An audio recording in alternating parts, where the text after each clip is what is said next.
For over 3,000 years, they were more than just kings. They were living gods, masters of the Nile, commanders of vast armies, and gatekeepers to the afterlife. The pharaohs of Egypt. Their names were etched into stone, meant to last for eternity. Their pyramids and temples scraped the heavens, monuments to a power so absolute it seemed it could never fade. For millennia, they reigned supreme, their authority unquestioned, their legacy seemingly immortal. But then, the unthinkable happened. The thrones emptied, the crowns fell. The divine rulers who had defined one of history's greatest civilizations vanished. The land of the pharaohs, once a mighty empire, became a prize for others to conquer. How did this happen? How did gods on earth lose everything? Was it the sword of a foreign invader? The whisper of a traitor in the court? A failing economy, a changing climate, or a crisis of faith? The answer isn't a single, dramatic event. It's a slow, complex unraveling of power, a story of how even the most divine authority can crumble into dust. This is the story of the fall of the pharaohs. To understand the fall, we have to appreciate the height from which they fell. Imagine the new kingdom, the peak of pharaonic power. Pharaohs like Thutmose III and Ramesses the Great weren't just rulers of Egypt. They were emperors. Their armies marched across the Near East.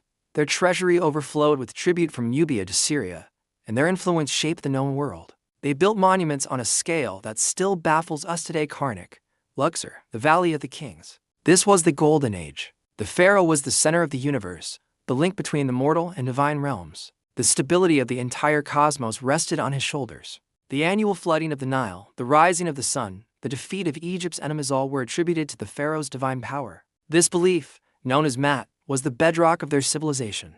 It represented order, truth, and cosmic balance. As long as the pharaoh maintained Mat, Egypt would prosper. But what happens when that balance is broken? The first cracks appeared not from the outside, but from within. Towards the end of the New Kingdom, around the 12th century BCE, a wave of mysterious invaders swept across the Mediterranean. We call them the Sea Peoples. Their origins are still debated, but their impact was devastating.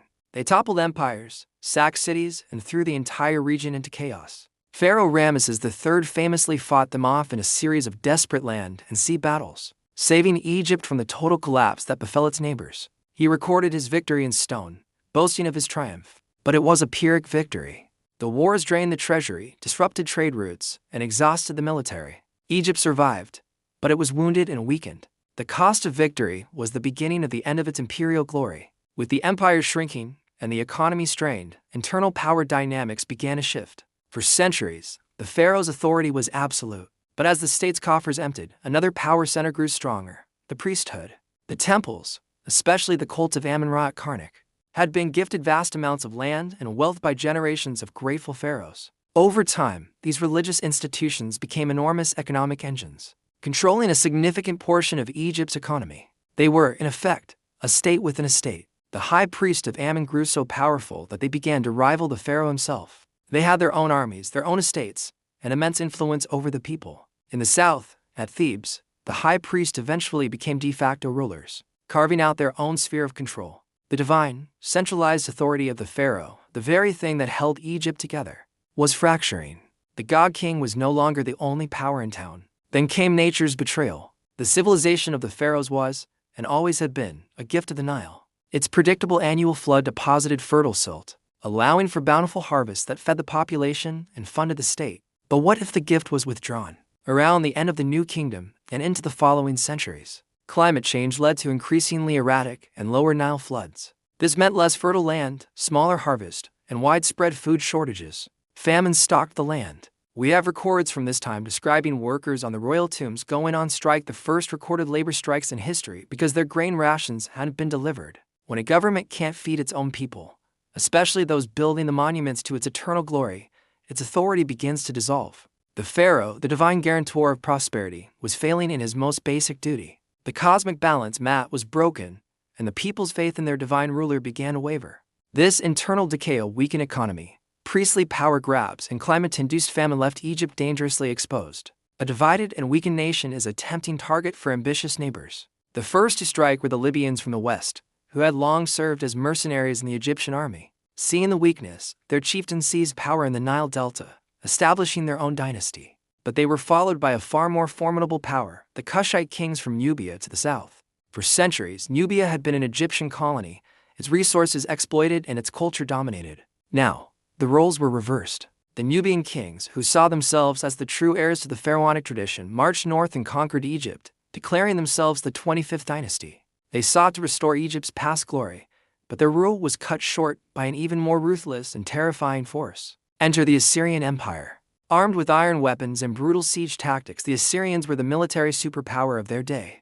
They swept down from Mesopotamia, conquering everything in their path. They saw Egypt's wealth and weakness as an irresistible prize. In the 7th century BCE, Assyrian armies invaded, sacking the holy city of Thebes and driving the Nubian pharaohs back south. The Assyrians didn't stay to rule directly, but they left Egypt shattered and subservient, a vassal state. The mystique of pharaonic invincibility was gone forever.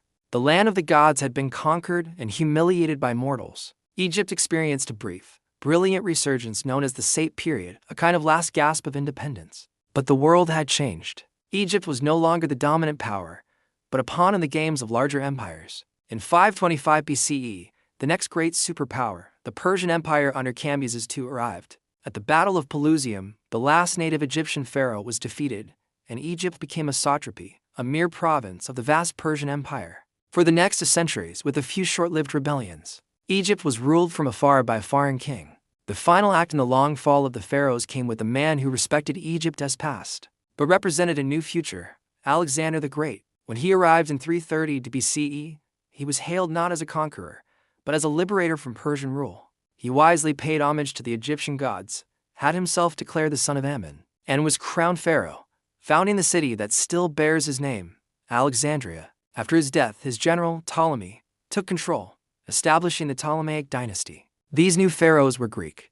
They spoke Greek, their administration was Greek, and their capital, Alexandria, was a hub of Greek culture. While they honored Egyptian traditions for political reasons, depicting themselves as pharaohs on temple walls, the true heart of pharaonic civilization had stopped beating. The rule of the god kings had become a political tool, a costume worn by foreign rulers. The final pharaoh of Egypt was, of course, Cleopatra VII, a brilliant, ambitious, and cunning ruler. She desperately tried to navigate the treacherous politics of the rising Roman Republic, using her alliances with Julius Caesar and Mark Antony to maintain Egypt's precarious independence. But with her defeat and suicide in 30 BCE, the dream finally died. The Roman Emperor Augustus annexed Egypt, not as a regular province, but as his own personal estate. Its immense grain wealth now used to feed the city of Rome. The 3,000-year-old story of the pharaohs had come to an end. So, what ultimately caused the fall? It wasn't one thing.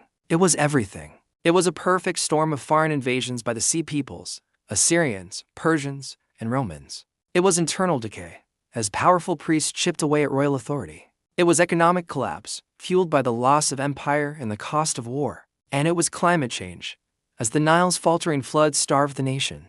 The fall of the pharaohs is a powerful lesson from history. It shows us that no power, no matter how great, no matter how divine it claims to be, is immune to the forces of change. The pharaohs carved their stories in stone, hoping for immortality. And in a way, they achieved it. We still marvel at their pyramids, study their writing, and tell their stories. But their power, which once seemed as eternal as the sun, eventually set. It serves as a timeless reminder that even the mightiest empires can, and do, fall. Thank you so much for watching. If you found this journey into ancient history fascinating, be sure to hit that like button and subscribe for more stories from our incredible past. Let us know in the comments which ancient civilization you'd like to see us explore next. See you in the next video.